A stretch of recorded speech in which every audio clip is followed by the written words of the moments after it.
السلام عليكم ورحمة الله وبركاته.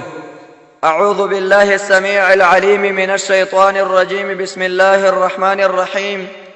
يا أيها الذين آمنوا توبوا إلى الله توبة نصوحا. مؤمنانو دا چې په منګ او تاسو باندې د رب العالمین د طرفنا قسم عذابونه را روان دي. ورځ په ورځ باندې زمونږ او تاسو مخې ته ناشنا واقعات راځي، خو موږ او تاسې د هغې نه عبرت نه اخلو. د دې عذابونو د راتلو اصلي وجه هغه زمونږ او تاسو ګناهونه دي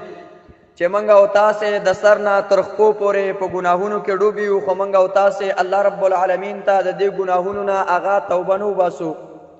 نو د دې وجې نه موږ او تاسو ته د رب العالمین عذابونه دا متوجه شوي دي. یو څو ورځې وړاندې یو دردناکه واقعه راغله د سوات په علاقه کې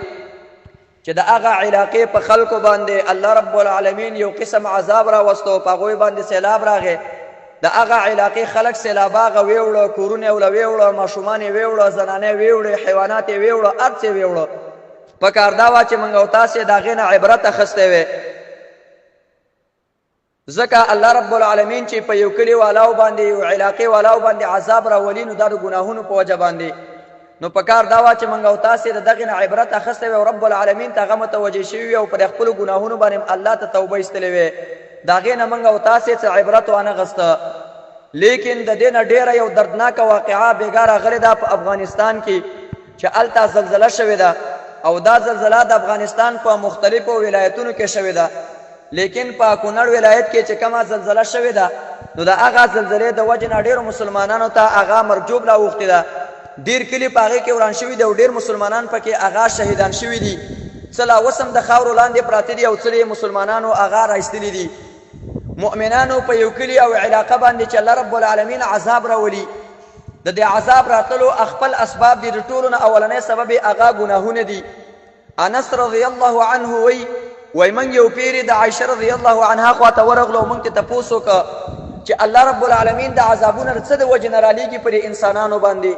نو عایشه صدیقه رضی الله عنها راته درې خبرې وکړې چې کله دا درې خبرې په یو ملک کې ښکاره شي، په یو علاقه کې ښکاره شي، نو بیا الله رب العالمین په دغې خلکو باندې عذابونه راولي.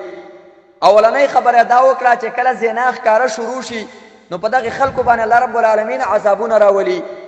دویم چې کله شرابخوري ښکاره شروع شي، په دغې خلکو باندې الله رب العالمین عذابونه راولي. دریم نمبر کې چې کله ډنګ ټکور معازب چې دا ښکاره شروع شي، نو په دې خلکو باندې الله رب العالمین عذابونه راولي. حتی تر دې پورې عایشه صدیقه رضی الله عنها فرمایي وی چې کله دا درې کارونه هغه ښکاره شي او خلک یې ښکاره کوي، نو غار الله فی السماء، الله رب العالمین لپاره په اسمان کې غیرت ورشي.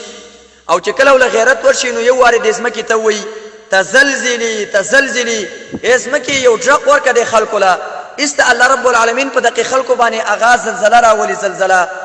تاسو وګورئ، نن سبا دا درې واړه خبرې بالکل ښکاره دي. زنا چې دی دا ښکاره کېږي، شرابخوري چې دی دا ښکاره کېږي، ډنګ ټکور چې دی خلک ښکاره دا کار کوي. نو د دې د وجې نه الله رب العالمین عذابونه موږ او تاسو ته متوجه شوي دي. او بعضې داسې ظالمان پکې شته دی چې د رب العالمین عذابونه چیلنج کوي، د رب العالمین عذابونو ته هغه دعوت ورکوي. نو اے مؤمنانو، راځئ چې موږ او تاسې رب العالمین ته متوجه شو او په دې خپلو ګناهونو باندې رب العالمین ته هغه توبه وباسو چې الله رب العالمین په آینده کې موږ او تاسې د عذابونو نه وساتي. ځکه دا کم عذابونه چې موږ او تاسو لا متوجه شوي دي، دا زموږ او ستاسې د ګناهونو په وجه باندې. او بعضې کې لا داسې احمقان دي، هغه ساینسدانان چې د هغوی عقیده د کفر، د هغوی دهریان دي، هغوی خلکو ته په ذهن کې دا خبره وراچوي چې دا کم عذابونه په موږ باندې را روان دي، دا د رب العالمین د طرفه نه دي، دا اسې مصنوعي عذابونه دي. دا غلطه خبره ده. دا عذابونه بالکل د رب العالمین د طرف نه موږ له هغه متوجه دي او دا زموږ د ګناهونو په وجه باندې متوجه دي. نو زه ټولو مسلمانانو ته دا یو مختصر پیغام ورکوم چې ای مسلمانانو، رب العالمین ته توبه وباسئ، رب العالمین ته متوجه شئ. موږ او تاسو ته د رب العالمین عذابونه هغه متوجه شوي دي. تاسو وګورئ چې دا څومره سخته زلزله وه چې دا په افغانستان کې هم شوې ده، په خیبر پښتونخوا کې هم په بعضې ځایونو کې دا زلزله هغه راغلې ده. دا زموږ او ستاسې د ګناهونو وجه ده. نو راځئ چې موږ او تاسې رب العالمین ته هغه متوجه شو، الله رب العالمین ته توبه وباسو.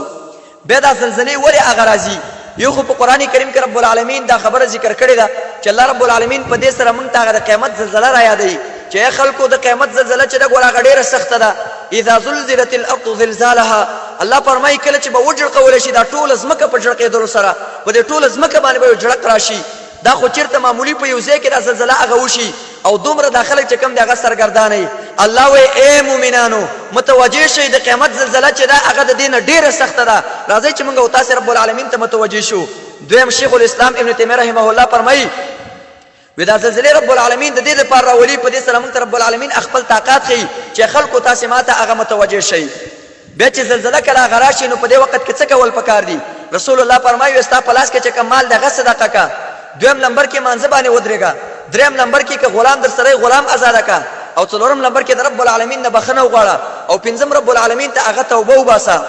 اے مؤمنانو دا زلزله چې الله رب العالمین په کومه علاقه باندې راولي نو خامخا په هغه علاقه کې ظلم شوی یا پکې سود شوی یا پکې زنا شوی یا پکې ناروا قتلونه هغه شوي ځکه نن سبا چې کوم د ظلمونه په هره علاقه کې چې کوم د ډیر دي راځي چې رب العالمین ته هغه متوجه شو او رب العالمین ته هغه توبه وباسو او بل دا ډېر زلزلې راتل دا د قیامت د علاماتونو یو علامه ده نبی صلی الله علیه وسلم فرمایي لا تقوم الساعه قیامت به تر هغې پورې نه قایمېږي حتی یکثر الزلازل تر دې چې زلزلې به هغه زیاتې شي تاسو ګورئ والله العظیم په خیبر پښتونخوا کې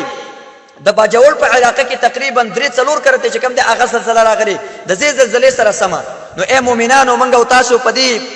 پدې کې الله رب العالمین موږ او تاسو له یو ترغیب راکړي چې خلکو تاسو توبه وباسئ او د مجرمانو لپاره پدې کې عذاب دی نو زه په اخر کې هغه مسلمانان چې په دې زلزلې کې هغه شهیدان شوي دي په کونړ ولایت کې الله رب العالمین دې هغه ته بخنه وکړي الله دې دغه شهادتونه قبول کړي او داغه چې کومه کورنۍ دي او ژوند دي هغه ته الله رب العالمین هغه صبر جمیل ورکړي او پاینده کې الله رب العالمین موږ او تاسو د عذابونو نه غوساتي او رب العالمین دې زمونږ او تاسو نه د خپل عذابونه واړي او په اخر کې دا یو مختصر پیغام ورکوم هغه مسلمانانو ته چې هغه وسدار مسلمانان دي او د افغانستان نه بهر اوسېږي او افغانان دي هغوی ته دا یو اپیل کوم د الله د رضا لپاره چې په دې کومو خلکو باندې دا زلزله راغلې ده او د زلزلې متاثرین دي دغه خلکو سره تاسو پوره کومک وکړئ خپل پیسې د خلکو لور کوي ذکر د خلکو کورونه وران شوي دي د خلکو ته تکلیف ورسېده د خلکو ته مصیبت ورسېده او نبی صلی الله علیه وسلم فرمایي والله بعون العبد ما كان العبد بعون اخي الله رب العالمین د هغه مسلمان او بنده په کومک کې چې کله دا د خپل ورور په کومک کې نو دغه خلک زمونږ او تاسو ورونه دي یو مصیبت پر راغله ده زلزلہ پر راغله ده عذاب پر رب العالمین تر طرفه نه راغله ده کورونه وران شوي دي په کار ده چې مونږ او تاسو دا غوښ سره مرستي وکړو او مونږ او تاسو دا غوښ سره مالی او جانی مرسته وکړو نو الله عز وجل دې مونږ او تاسو نه د عذابونه واړي او الله رب العالمین دې مونږ او تاسو نه راضي شي نو مؤمنانو دا زلزلې د دې په جبان راضي د ګناهونو په جبان په کار ده چې مونږ او تاسو الله رب العالمین ته هغه توبه وباسو الله عز وجل دې مونږ او تاسو نه راضي شي وبالله عز وجل التوبه